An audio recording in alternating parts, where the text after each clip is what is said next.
Dr. Fred Hatfield is an impressive guy. He's a powerlifting champion, author, millionaire businessman with a beautiful wife. But he'll tell you his greatest accomplishment is killing his cancer, just in the nick of time. The doctors gave me 3 months to live because of widespread metastatic cancer in my skeletal structure. 3 months. 3 different doctors told me that same thing. It's a horrible, horrible feeling to have someone tell you that the person that you love only has 3 months to live and you're not going to be with him anymore. While Fred was preparing to die, he heard about an anti-cancer diet, also known as metabolic therapy.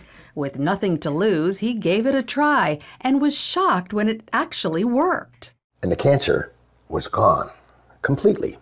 To this day, there's no trace of it, and it's been over a year. Although it wasn't easy, Fred stopped eating carbohydrates because carbohydrates turn into glucose inside your body. Cancer cells love glucose and need it so badly that if you stop giving it to them, they die. And it just absolutely amazes me that medical science is just now finding this out.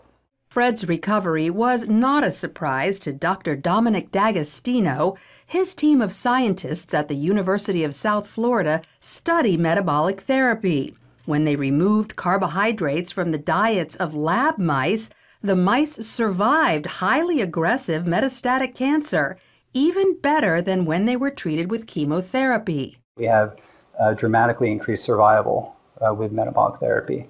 So we think it's important to get this information out. And it's not just lab mice. He's also seen similar success in people, lots of them. I've been in correspondence with a number of people, probably at least a dozen people, and over the last 1.5 to 2 years, and all of them are still alive, so despite the odds. And so this is very encouraging. All cells, including cancer cells, are fueled by glucose. But if you deprive them of glucose, they switch to the alternate fuel ketone bodies, all except cancer cells. A defect prevents them from making the switch to using ketone bodies as fuel, and therefore cancer cells can only survive on glucose. All other cells can use either glucose or ketone bodies. Your normal cells have the metabolic flexibility to adapt from using glucose to using ketone bodies.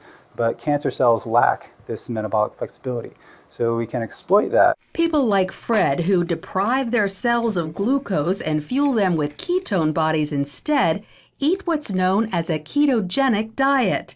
It consists of almost 0 carbohydrates, but lots of natural protein and fat.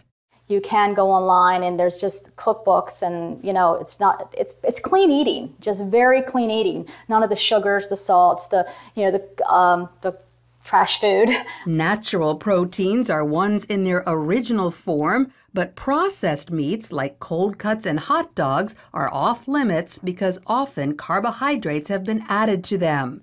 Natural fats are in their original form, like olive oil, avocados, nuts, and also coconut oil. But stay away from trans fats such as shortening or margarine, which are man-made. Some people are afraid to try the ketogenic diet because they think all this fat is bad for their heart.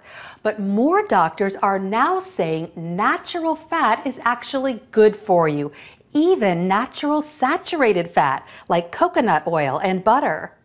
Doctors like cardiologist Stephen Sinatra. Is cholesterol the major cause of heart disease? Absolutely not. In his book, The Great Cholesterol Myth, he says the real cause of heart disease is inflammation, which comes from eating too many carbohydrates. We need to coach our patients and empower them about the dangers of sugar. Unfortunately, they're not hearing that. They're hearing the converse, the dangers of fat. Fat is healthy for you, as long as you avoid trans fats. So by cutting back on carbohydrates and eating natural fats and proteins, you could improve your heart health and even wipe out cancer. Lori Johnson, CBN News.